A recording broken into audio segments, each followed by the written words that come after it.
part of the Earglue Media family of podcasts.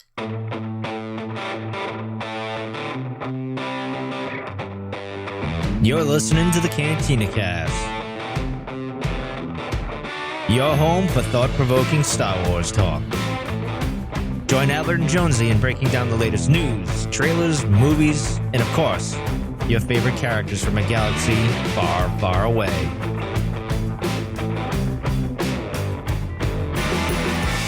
Hello, everyone, and welcome to the Cantina Cast. Welcome back to the Cantina Cast. My name is Albert Padilla, and this is episode 284, Age of Rebellion, Part 1. We are going to dive into some of the bag and board comics once again. This time we're looking at the Age of Rebellion series that's just recently come out, and we are going to touch on Boba Fett, Jabba the Hutt, and the ever-popular Wilhuff Tarkin. So joining me tonight and nearly finished with a bottle of Tuscan Wind is our resident spirit connoisseur, Jonesy.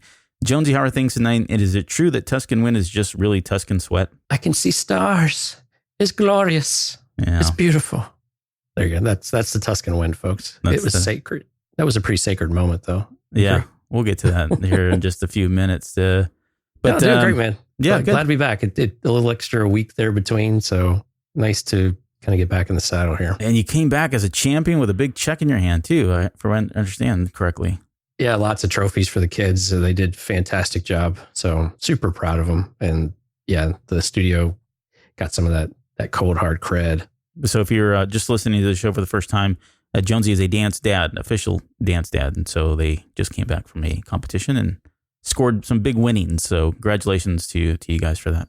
Yeah, thanks. All right, well, let's get into the news. And if you haven't heard, Star Wars Celebration will be at Anaheim next year. And this is Thursday, August 27th through Sunday, August 30th. Tickets went on sale. I think I saw today, officially Friday, tickets are sold out.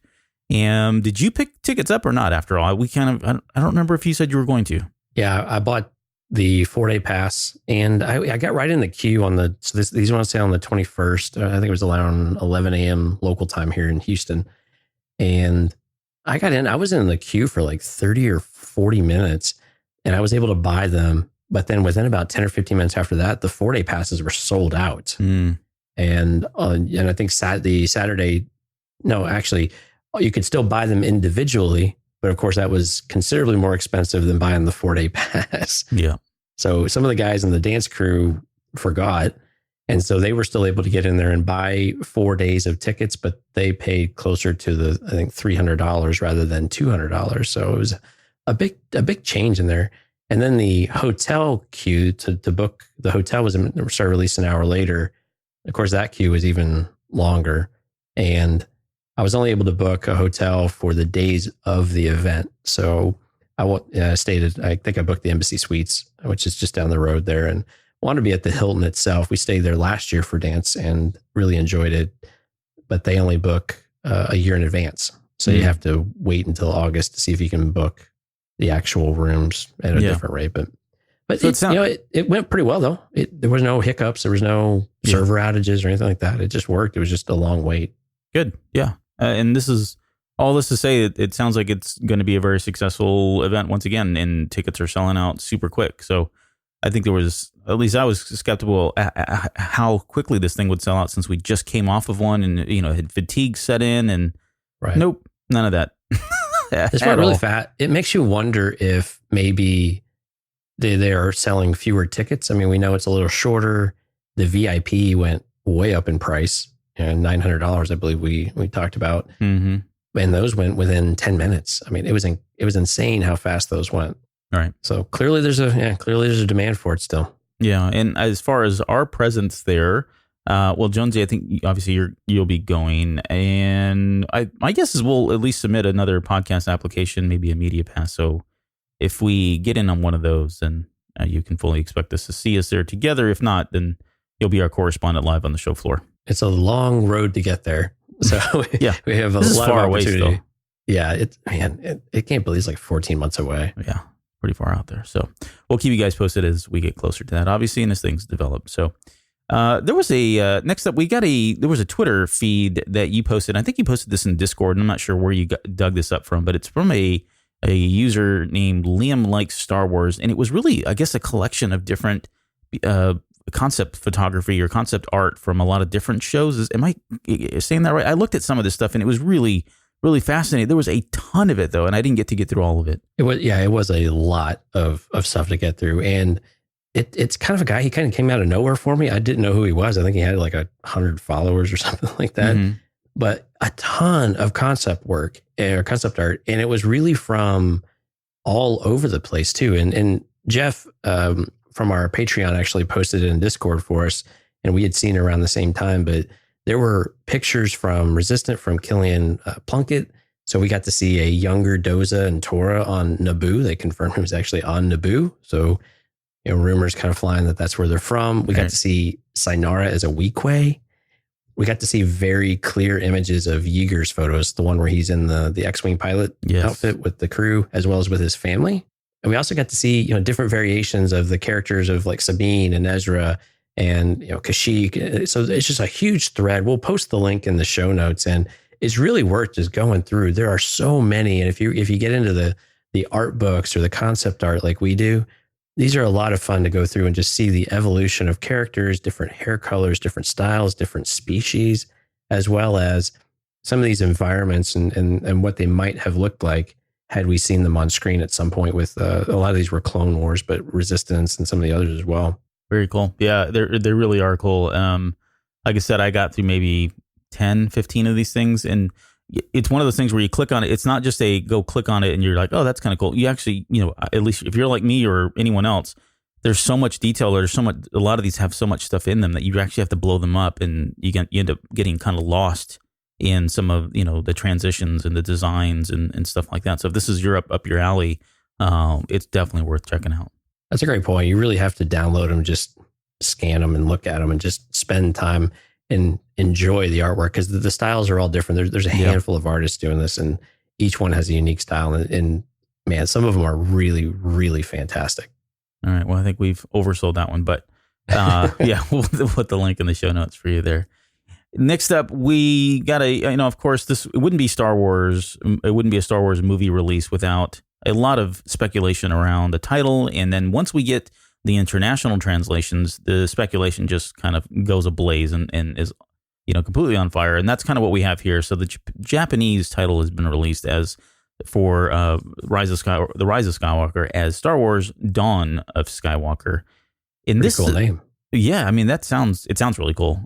First off, I shouldn't say that. I'm pretty happy with The Rise of Skywalker, but no, I would be okay with Dawn of Skywalker as well. Yeah. But this really, it sent a lot of people kind of screaming on Reddit recently anyways, because I think people are looking into this or reading a lot into that. This is maybe the resurrection of Skywalker is, and we had this with The Last Jedi, right? There was a lot of, when the translations came out, there was a lot of speculation as to whether or not this was Last Jedi was actually plural. Was it not? I think with The Force Awakens, we had the same thing in what awakens meant, that kind of thing. So this is kind of par for course, but there were a number of other ones too. Like I threw some of these in the show notes, and I don't know if you had a chance to look at these, but like Poland, Star Wars Skywalker Rebirth or Skywalker Resurrection, or how's that one translates there. In Greece, it's Skywalker The Rise. Latin America, The Ascent of Skywalker. Slovenia, Skywalker's Rise. The Ukraine, Ascension of Skywalker. On and on and on, right?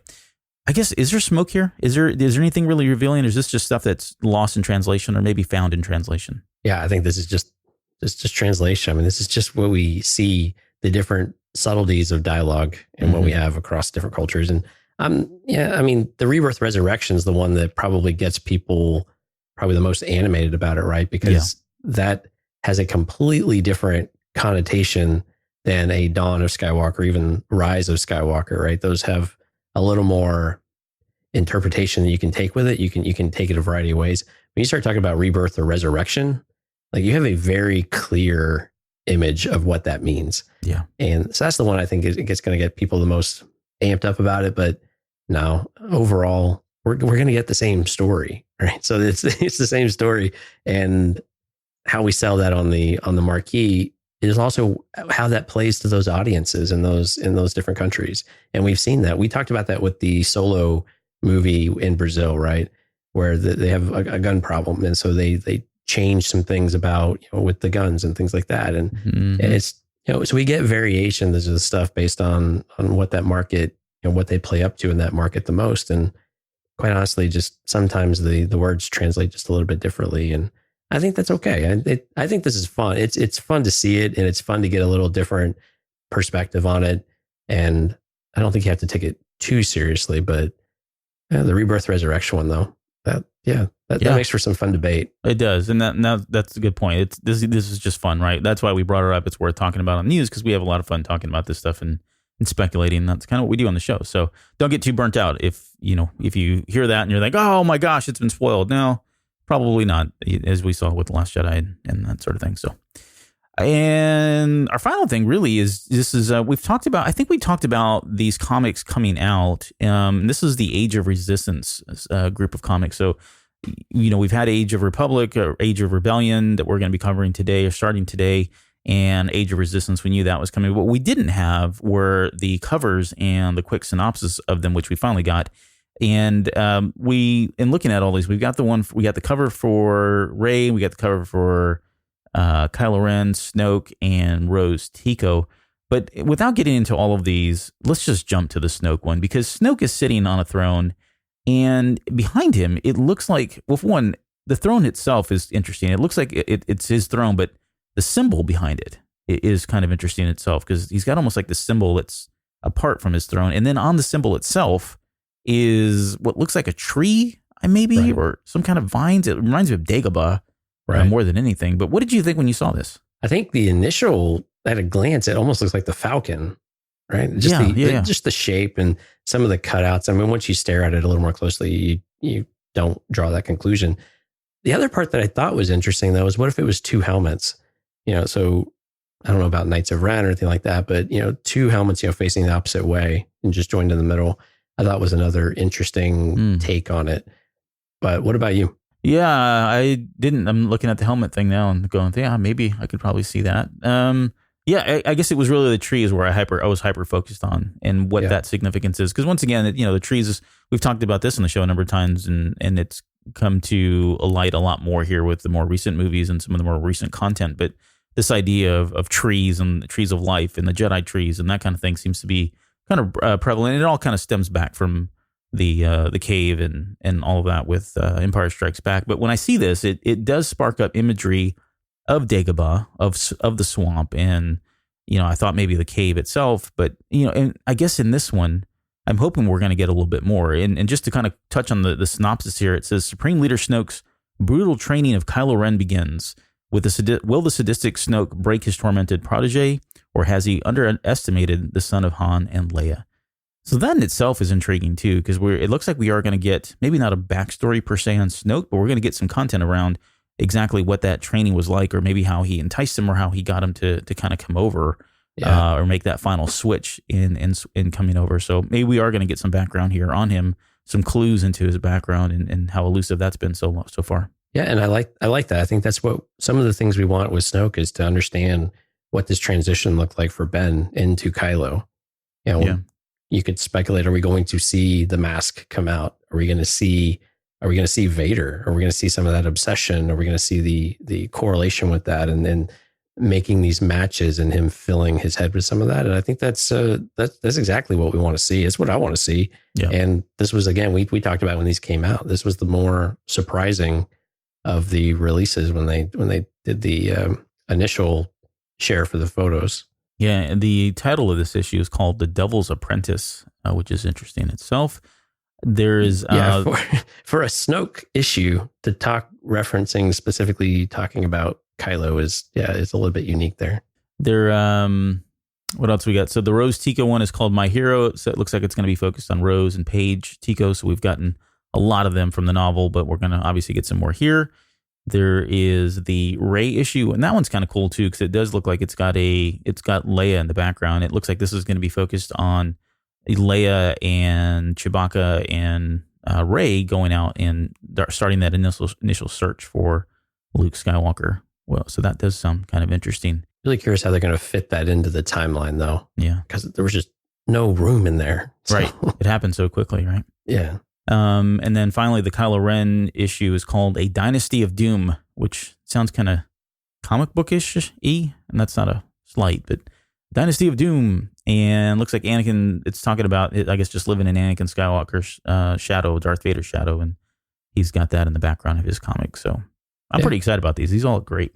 Yeah, they do. I'm pretty interested in them as well. All right. Well, and those are all coming in September, so not much longer. We'll get to those here in just a little bit. But before we do that, let's get into our main topic tonight. We are going to be hitting the Age of Republic.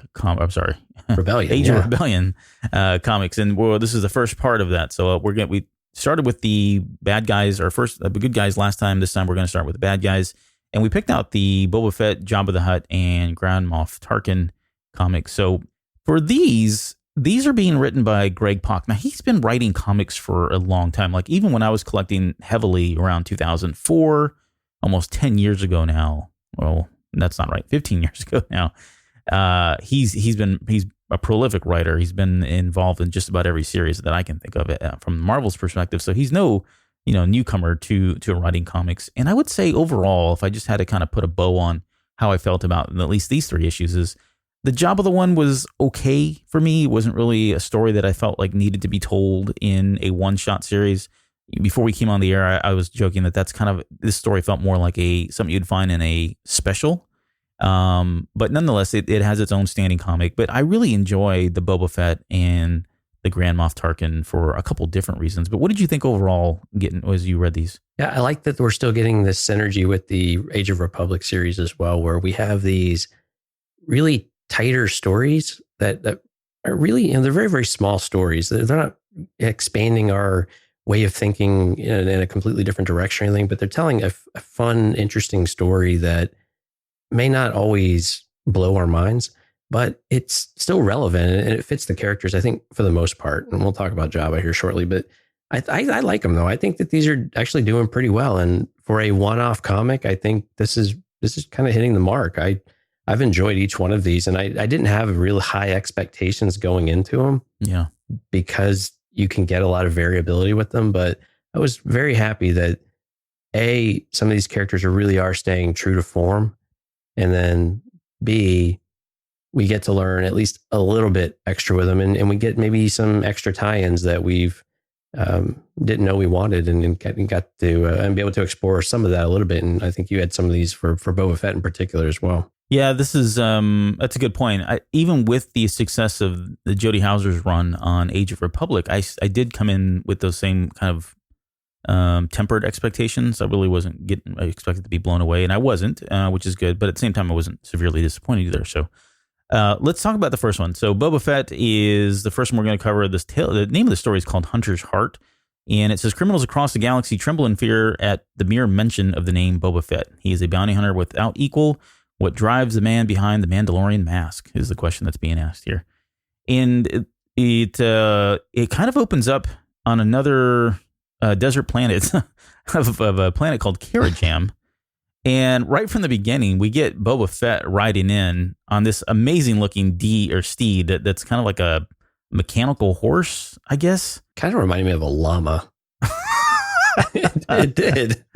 Oh, that just took all the steam right out of it. It's not. It's kind of like the Loot Llama from Fortnite, if you're into that. Or what's the Horizon? If you played that PS4 game, I don't know if you've heard of this thing. It's a PS4 game. It's pretty popular. Anyways, you go around, you hunt these different like robotic animals and stuff like that. But anyways, that's what it reminded me of when I first saw it. But it is kind of a cool shot, and there's a lot of these in this particular comic. A lot of great coloring.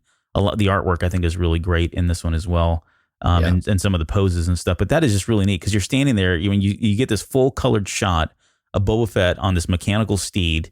He's capes flowing in the wind. He's got his rifle held up in the air. And then just very, unassuming, there's a brash pilot, a rebel pilot just strapped to the back of the llama there, spread out across the back of his bounty kind of thing. So it was very Western inspired. Yeah, right? Absolutely. Which I loved. I mean, it really captured the essence of the old Western movies, and which really you start to make a lot of correlation with The Mandalorian, right? About what we're expecting to see and what we saw at Celebration. And I like that synergy between them a bit of that we get kind of this cowboy aspect to Boba Fett when that we're going to get the same thing in the series later this summer or later this winter, rather fall. Yeah. And there's a season in there somewhere. Yeah, there is somewhere in there.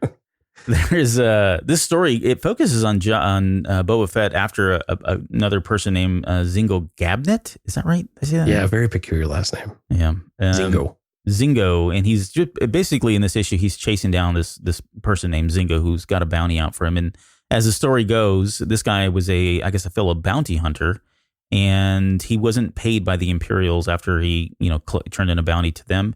So the guild filed a plea, I guess, to try to get the money. It was taking too long, and so he went out and took someone else's bounty, which is kind of a no-no.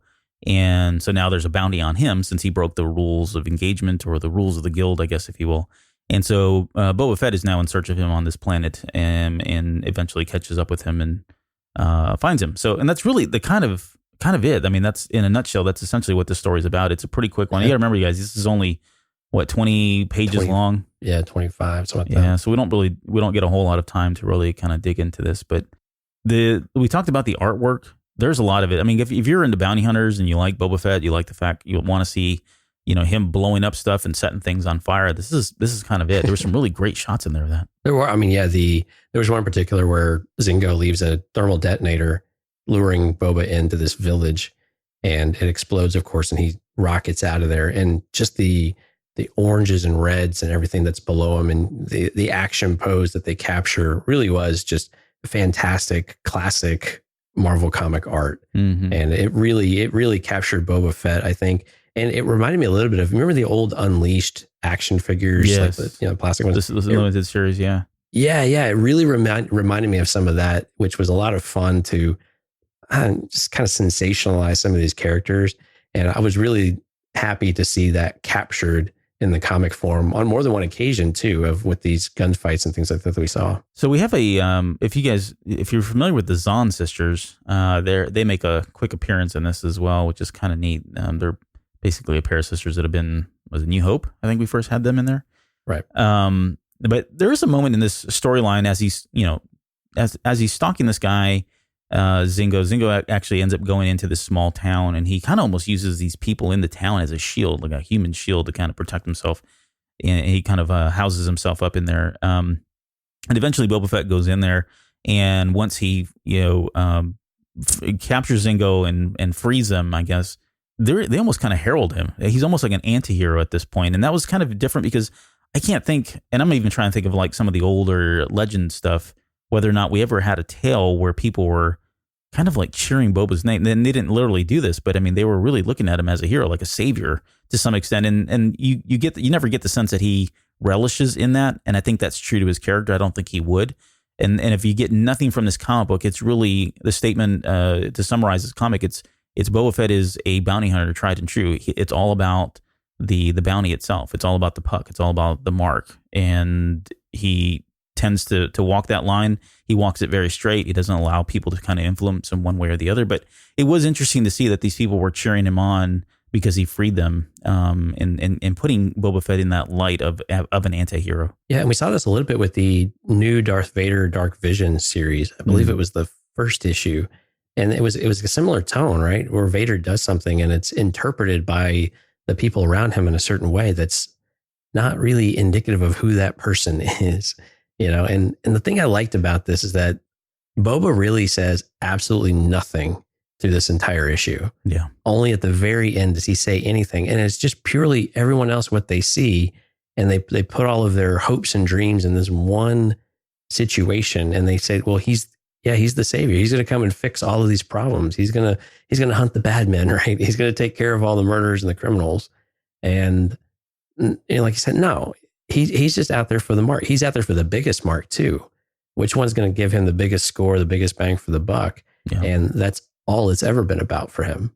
Yeah, absolutely. And that point gets hit home pretty hard right at the very end, because at the very end, the way this thing kind of wraps up is once he's turned in Zingo, he picks up his next bounty, and there's a gentleman that's sitting there and it's kind of pleading to Boba Fett, right? Trying to talk him into, I'm drawing a blank now exactly what he was talking to him about, but it turns out that this guy that was trying to talk to Boba Fett was actually the person that was his next bounty, right? And so, and he ends up, and it just kind of ends. I mean, the whole comic ends with him basically, pointing a gun at him and saying, "Nope, you're it. You're the next mark," kind of thing. So again, he's just doing his job. He's doing his mission.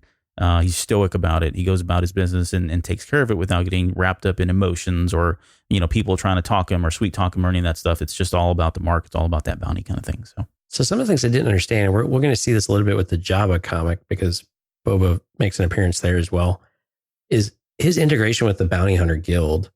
And I guess the question I have for you is he always like doing things for the guild, or does he do freelance sometimes, or is he actually hired on by Jabba at times, like we see in Return of the Jedi? I mean, how does that actually fit together? I had that same, it's in my notes when we get to the Jabba section, because it's one of those things that you don't really think about too much. You just assume it because you're watching the movie, that kind of thing. But once you get into like this kind of stuff and you start seeing this over and over again, or these kinds of patterns happen, it does make you wonder, like, at what point did he make the transition over to becoming a full-time lackey, or if you will? I don't want to call him a lackey because that's kind of a slight, but he basically is he's like on staff. On staff, yeah, exactly. That's a good way of putting it. He's on staff with Jabba.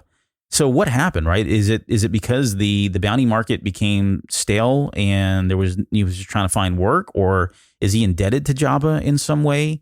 I think there's a story there that I would like to see more, and trying to just figure out where that fits in the timeline is intriguing in itself. But I think there is a story there. I think you're right. It would be interesting to see how that all kind of happened and what transpired there. I mean, you see why Jabba would want someone like that, right? But we'll get to that here in a minute.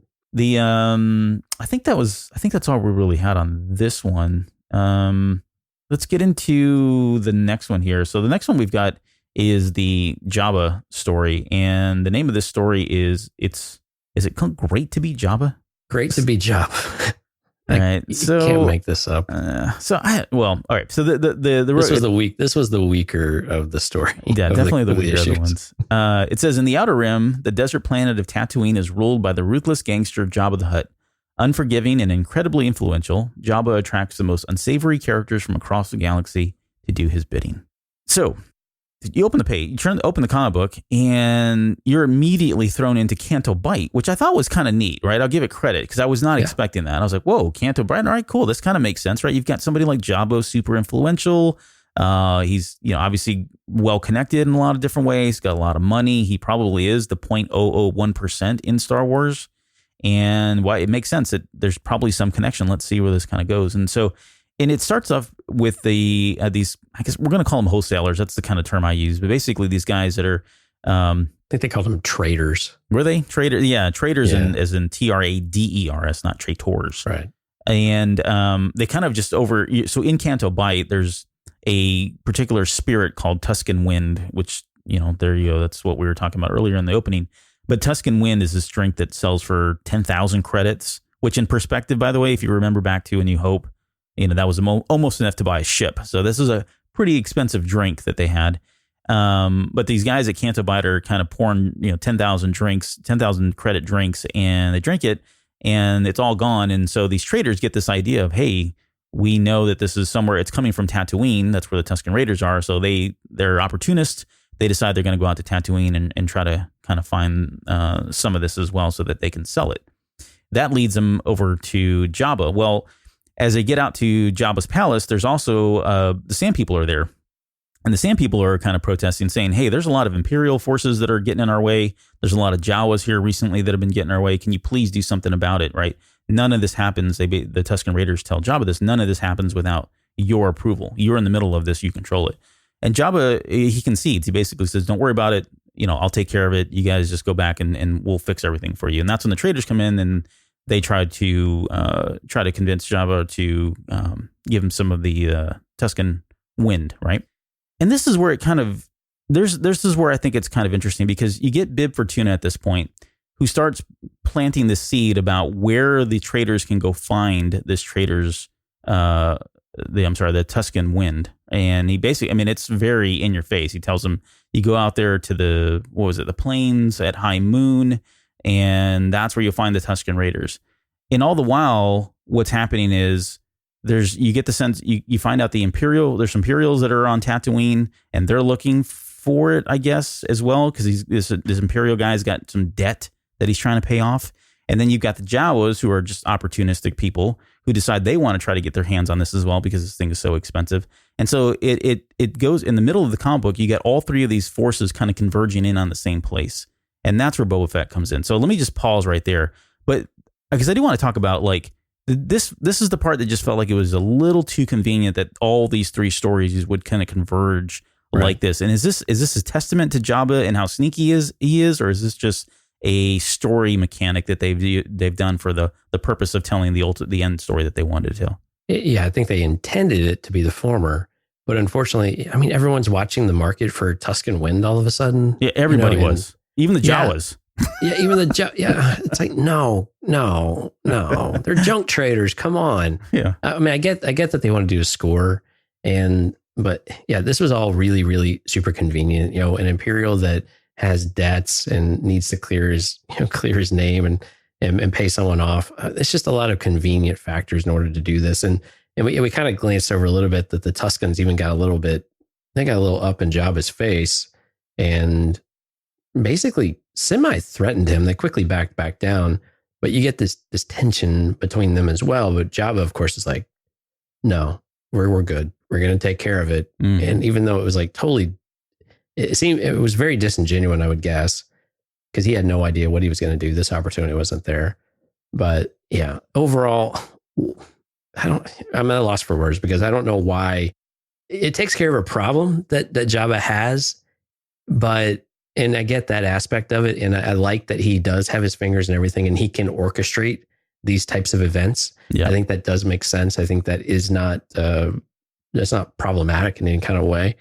But yeah, it was just super convenient. And him and Bib Fortuna are just on the exact same wavelength. I never gave Bib Fortuna a lot of credit of being that bright.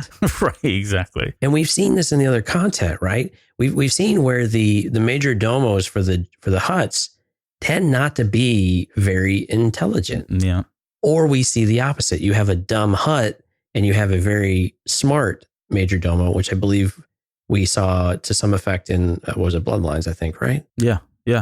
Right. Yeah. So you kind of have one dynamic or the other. You don't have two, like a partnership, right? Because Jabba's not, I mean, a good major domo should be able to do that. Make no mistake. And Jabba, these traders think that he's just a dumb slug and that all this information came out because he's just, fat, dumb, and happy, basically. And squatting on his laurels. Right. But yeah, it just, I don't know.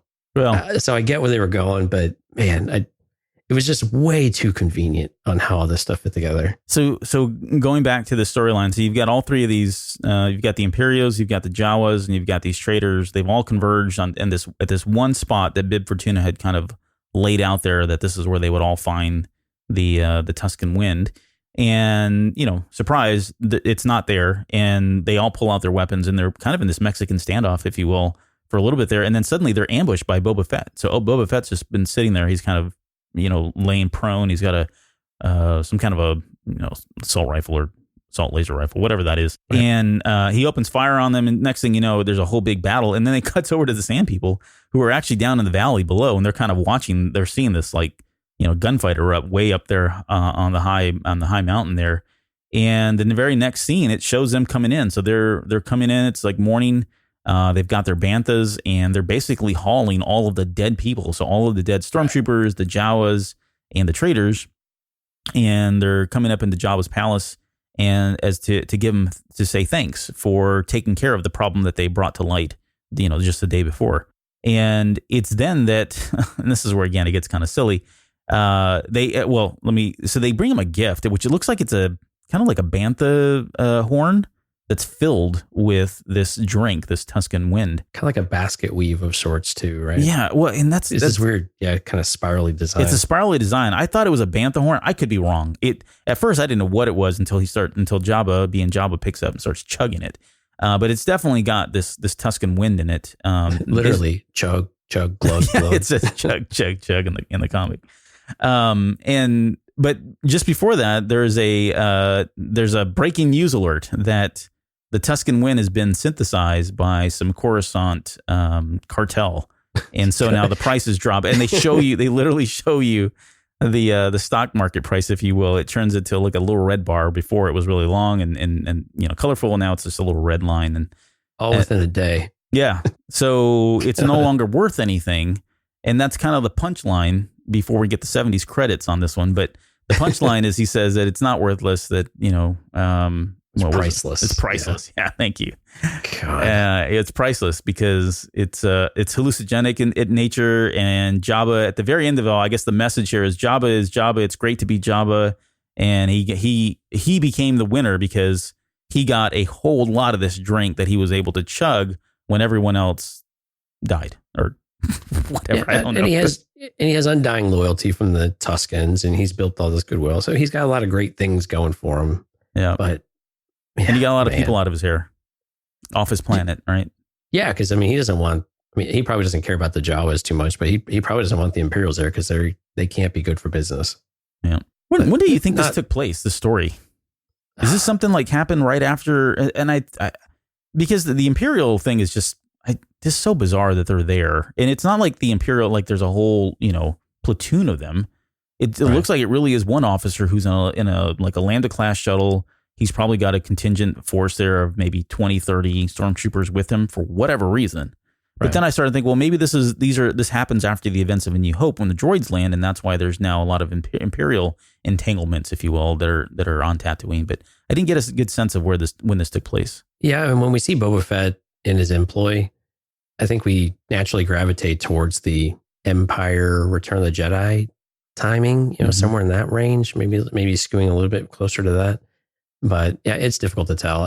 Because he was employed in New Hope. I mean, he was there in the special edition. That's true. The special edition. I totally overlooked that one. No, yeah, so you got a 5-year period. Yeah, somewhere in there. And I guess it doesn't matter necessarily. Yeah, you're right. I mean, because all of these things are pretty dynamic.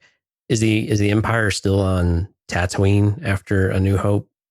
Presumably, but do they have that kind of contingent out there? I don't know. But yeah, I guess in the end it doesn't matter too much. But what a peculiar story, though. Yeah, and I'll say it again. Sorry, but this is just something like it's a story you would expect in a special, because usually your specials in comic books are really off the wall, kind of funny moments that you would not expect, or candid moments or scenes that you would never expect to see, aka the one we're going to talk about next week with Biggs and Porkins. But anyways, jeez.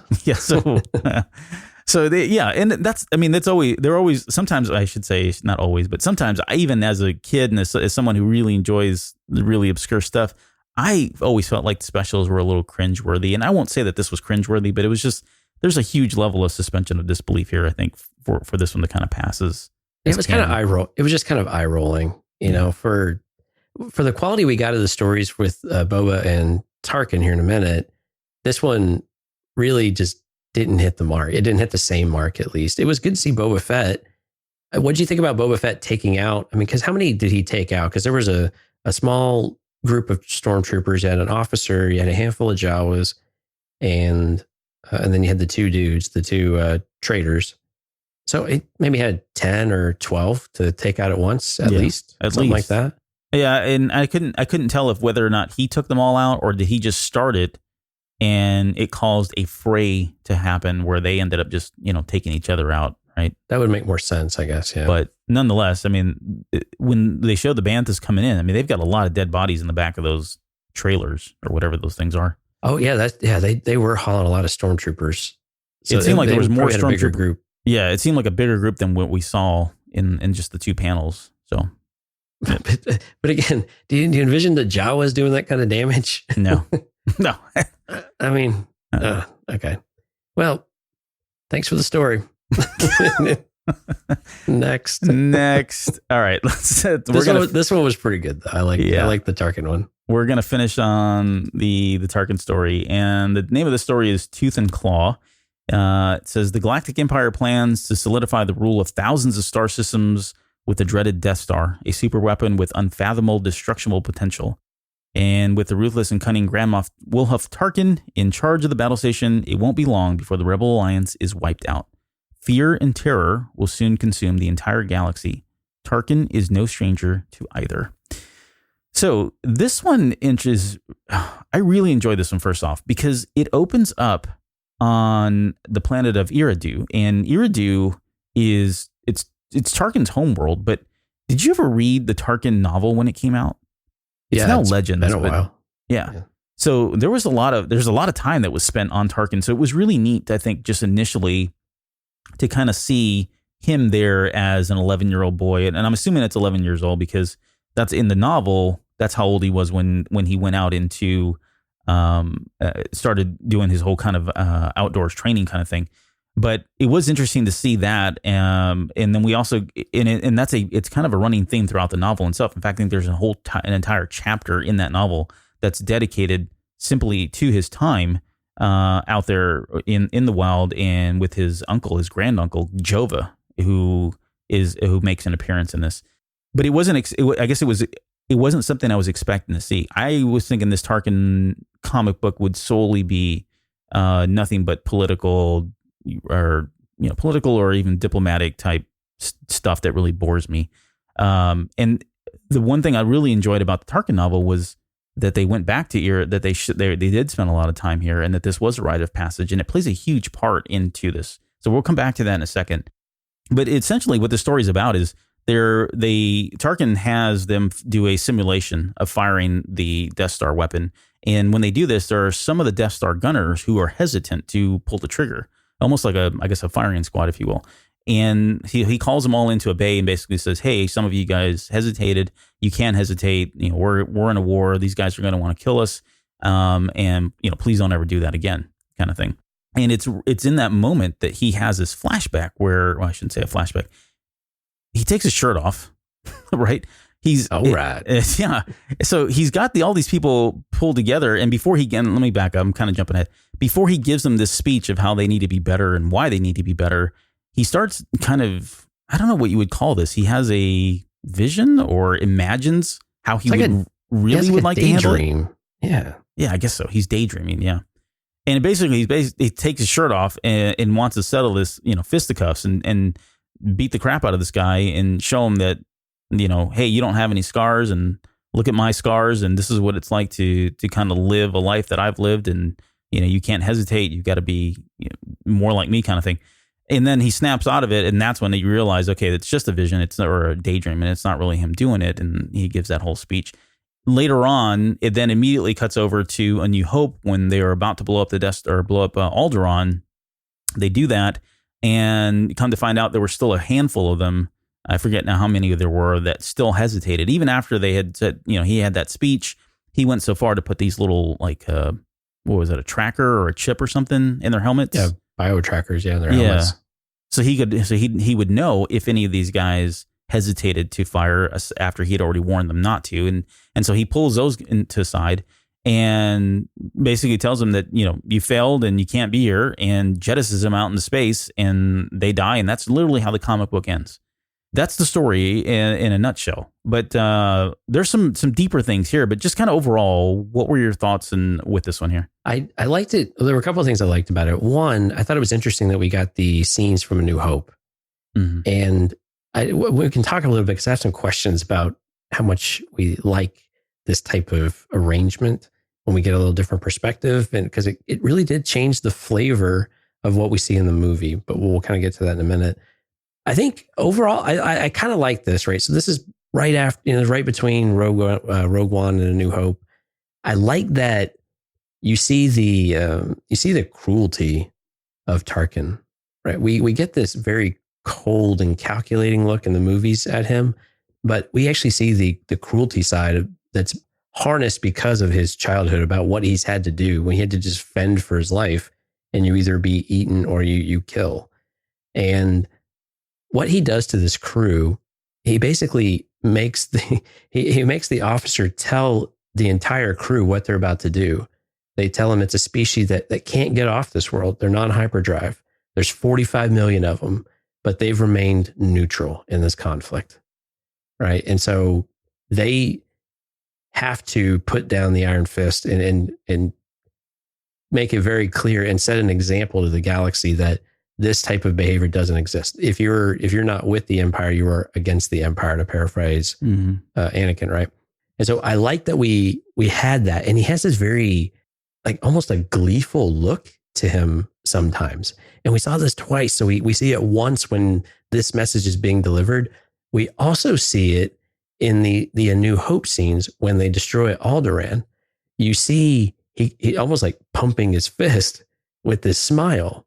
Now in the movie, we just get this very stoic look, and we get back to that very quickly. So no one sees that. So it is very creative how they masked some of these, some of these little inserted spaces that you could still argue fit within the general narrative of the movie itself. Yeah. But I like that we do have this aspect of Tarkin, though, that he's more than just a career officer and has nothing but, medals and things like that of rising through the ranks or being a pilot and not having any, on the ground experience. I like that we do get a little flavor for that. And I mean, it's kind of cool. An older guy like that's got a nice 6-pack, I guess.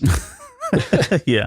At one point, he tells that guy, he's like, "Hey, you're like a quarter meter taller than me. You're 20 years younger."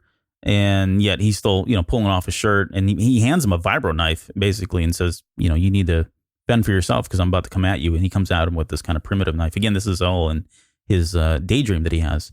And, but yeah, so the cool thing about this story, again, I'm going to kind of go back to the Tarkin novel because there were some things that I think Greg Pak, I think he did his homework. I think he read this book either ahead of this, writing this comic book, or just was already a fan of it.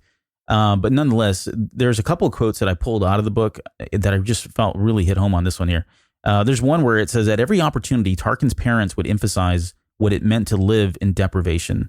Their sermons were designed to drill into their son the fact that everything they owned was the product of having overcome adversity. Without constant vigilance and the drive to succeed, everything one had could be wrested away by someone stronger, more disciplined, more committed to personal glory." And that comes out in the comic because he's talking about the rebellion. He's talking about the rebellion as these basically savages that they're going to kill us, right? They are without hesitation, they will destroy us. And we see that. I mean, they blew up the entire Death Star at the minute they had the opportunity to do so. And I think that is playing right into, Tarkin's background in the Tarkin novel. I think it's very true to what we saw there, that it is really about survival of the fittest. It is really about only the strong survive. And you really can't be, you can't hesitate when that opportunity comes, when it comes time to kind of fire. And it also speaks to the whole, in the intro thing, when I read, it said, "Fear and terror will soon consume the entire galaxy. Tarkin is no stranger to either." I think that fear and the terror are very character traits of Tarkin that we got to see from that, which I thought was kind of cool. Yeah. And I like that we see with what we get with Tarkin, though, is also that when he challenges the chief officer about, Alderaan was your homeworld, right?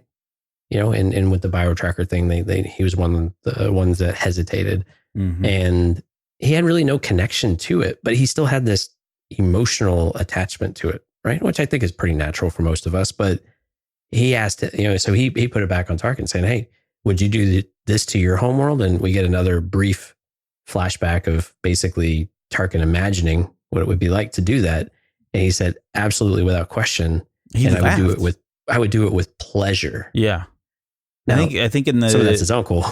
Right. Yeah. I think he even said "ha," like in one of the panels right before it blew up. There was like a picture of him like saying "ha," like he was relishing in the fact that this planet was destroyed. Excuse me. And that kind of goes back to almost like a post-traumatic stress disorder that he suffered having gone through this, because on Iridu, they go through 5 seasons or 6 seasons, I think. So they go from at age 11, they are taken by people out into what they call the carry-on. And the carry-on is where they learn to survive. And so like they literally go day by day. There were moments in there where Tarkin was really sick. I mean, at one point, I think they said that he was shaken violently because he was just so ill. He's removed from his parents, and he's literally, these boys go through this rite of passage of survival, and they learn what it means to survive. The other thing that's interesting about the carry-on And some of the lessons that they learn, I think this plays into this comic. I think it plays into A New Hope as well. But they learn that the reason why their species is the dominant species is because of technology. You've got all these other creatures that live on Eridu and in the Carrion, and the only reason that they're able to survive is because of technology. And it is through technology that you become the fittest, that you are able to survive and become the fittest. And I think that plays into Tarkin because I think he looks at the Death Star as the ultimate super weapon, right? It is the most powerful thing in the universe, or in the galaxy at least. And so, if you come from that environment, if that's how you were brought up, then yeah, it's whoever has the bigger gun, and this is the biggest gun that exists in the Star Wars universe at the time. I guess some of the other things too that I caught from this, I want to talk about the title of this. It's called Tooth and Claw, which on the surface definitely would kind of play to the opening scene, because I think there's a moment in there in one of the panels where he's essentially getting mauled by these two feline creatures. And again, those creatures are called out in the novel, but he's getting mauled, and you don't really get to see what comes about until later on when he takes his shirt off and you see that he's got all these scars, and you can only assume that those scars came from those. But interesting enough, that line of Tooth and Claw comes from an Alfred Lord Tennyson poem. So there's a poem called In Memoriam, and in there is a line. I think it's called Canto 56, and it talks about who trusted God was love indeed, and love creation's final law. Though nature read in tooth and claw, with ravine shrieked against the creed. And what this verse explains basically is that you can have faith and love and religion and God, and all of that's great stuff. But at the end of the day, your love for God and religion and the idea that natural selection exists are not mutually exclusive. Meaning natural selection will always pick the righteous to survive, the right person to survive, the right being to survive. And I have to think that Greg Pak picked the title of this to explain that, because that's essentially what this story is about, right? It's about natural selection. It is about, again, who has the biggest gun. And this all plays directly into those themes. It plays directly into the themes of survival on the Carrion, on Eridu. But I would have to think that that's exactly where he got this particular title from. And it's got to be something that I think, again, it's on the forefront of Tarkin's mind in terms of what he thinks and how he believes, his place in all of this, in all this war is, I guess, in his position in the war as well. Right. And I think on the other side of that, though, is that you can also look at this as you can use any tool to accomplish these means.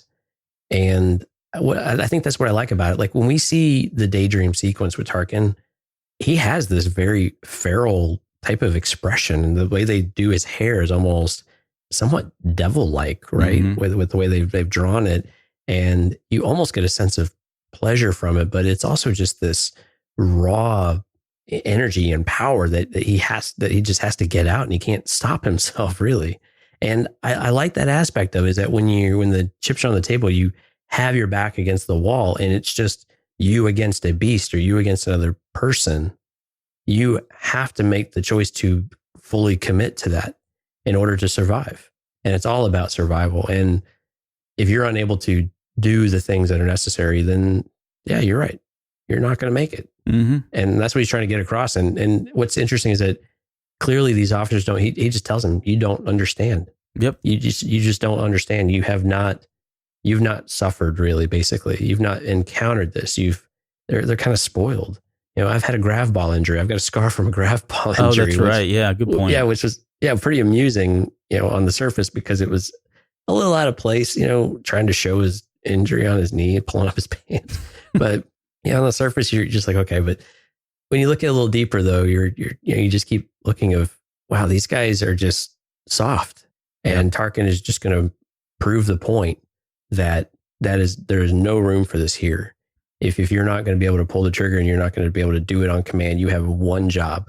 If you can't do that one job, see ya, you're out. Yeah. I mean, literally out there, lock. Yeah. And he kind of watches them float by, which is a bit morbid. Yeah, I know. He literally did. And I just let me catch up on what's going on in the news kind of thing on the next panel. So, right. But I like that we get that, aside from the super weapon aspect of it and having the best technology and the biggest gun, at the end of the day for Tarkin, it's also about one-on-one and about individual choices and individual fights to survive.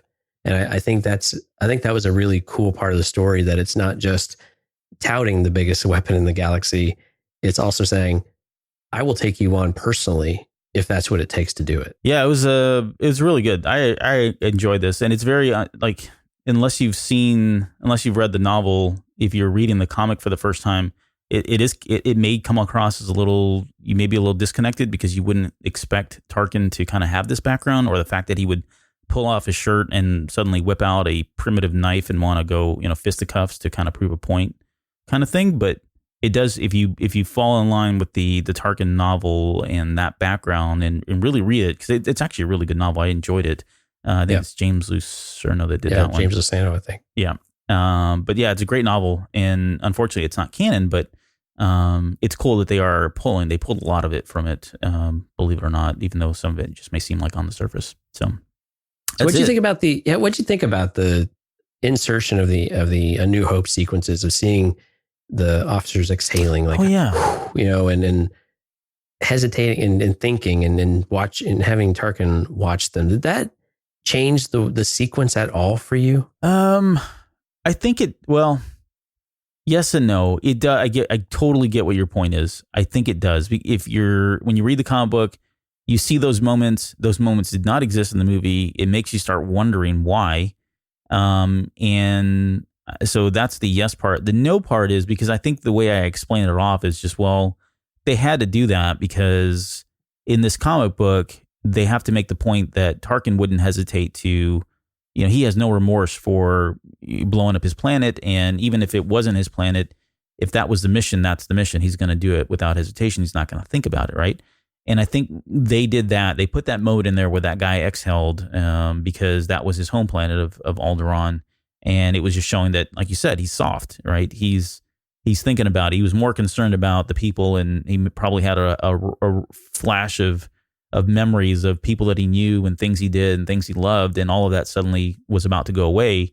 And when it didn't, that was just a kind of a natural, visceral reaction, and it played into the overall story of what the lesson that Tarkin was trying to teach. So I get it. I think that's why it's in there. But yes, it does make you look at that scene a little bit differently, to think that the people are like that, because you don't get that sense. You get the sense in the movie that everybody is working as a well-oiled machine. They're all evil. They're all going to kill and without hesitation kind of thing. And then there's there's this this chink in the armor kind of thing there. Yeah. And I think that's where some people take issue with these types of insertions into the really traditional, firmly embedded canon, right? You're really I'm going to use the word messing. I kind of use it lightly. But you're kind of messing with what we know and what we've known for a very, very long time. Mm-hmm. And I think if there's one criticism that I would have of this one in particular, and again, I really liked the story overall, but I think that's the one thing that I could see not sitting as well, because I know it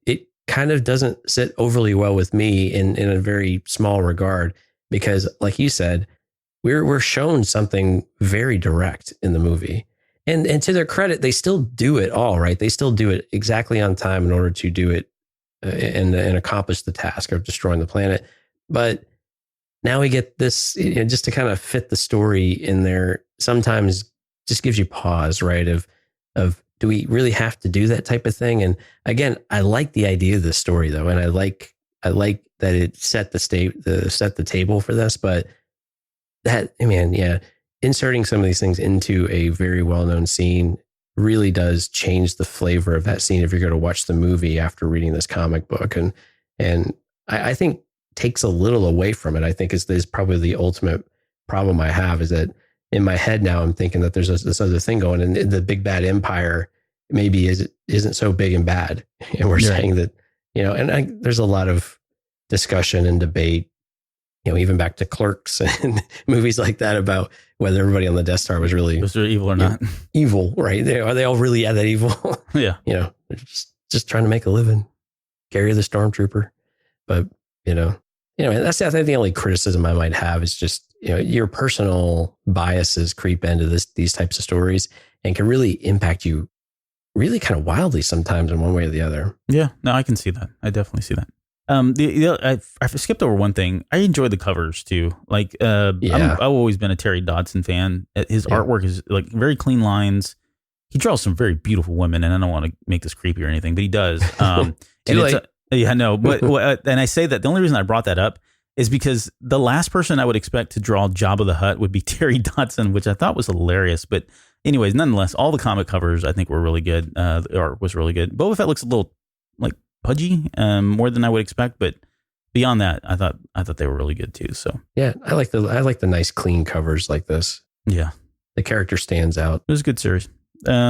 Maybe except the Jabba one, but overall, yeah, these were definitely worth picking up if you want to learn more about it, or just listen to the show and you won't have to do that anymore. So, well, that's going to do it for the main stuff. I don't think we have any shout outs this week, do we? No, shout out to everybody. Thank you. Yeah, we love thanks you for all. hanging out with us on Discord and all the activity there. It's always a lot of fun. We need to put together a montage of all the recent photos people have been sending wearing their Cantina Cast shirts. There's been a lot of them. And it's been cool. Yeah. We need to do some kind of tribute for that. So shout out to you if you did that for now. What do we got going on network? Yeah, network. So something I really enjoy. So Smoking and Drinking in Space, we've plugged them before. They're doing a new series. So they just wrapped up Firefly, but they're doing Man in the High Castle. And I like it when podcasts do this type of thing where I've not watched a show because I just don't have enough time in the day. I think you've mentioned that a handful of times as well. Oh, yeah. So I like listening to other people tell me about the story. So I don't have to necessarily go and watch hours and hours and hours of television. I can just listen to an hour podcast and knock out a couple of episodes or something like that. And so they've started off The Man in the High Castle, which of course is a very popular, acclaimed series, and Smoking and Drinking Space. Go check that out, eargluemedia.com or wherever you get your podcasts, wherever you get them downloaded. Cool. Next week we have Age of Rebellion Part 2. So we'll be looking at Han, Lando, and the much touted special, which stars a story about Yoda, and then the the highlight, which is Biggs Darklighter and Jet Porkins on vacation at the beach. So, and I'm not making that up. I just can't. It's going to be so much fun. That's what we do after that. So look forward to that one. And that's going to do it for us today. You got anything before we go? No, man, let's get out of here. All right. We'll see you guys next week.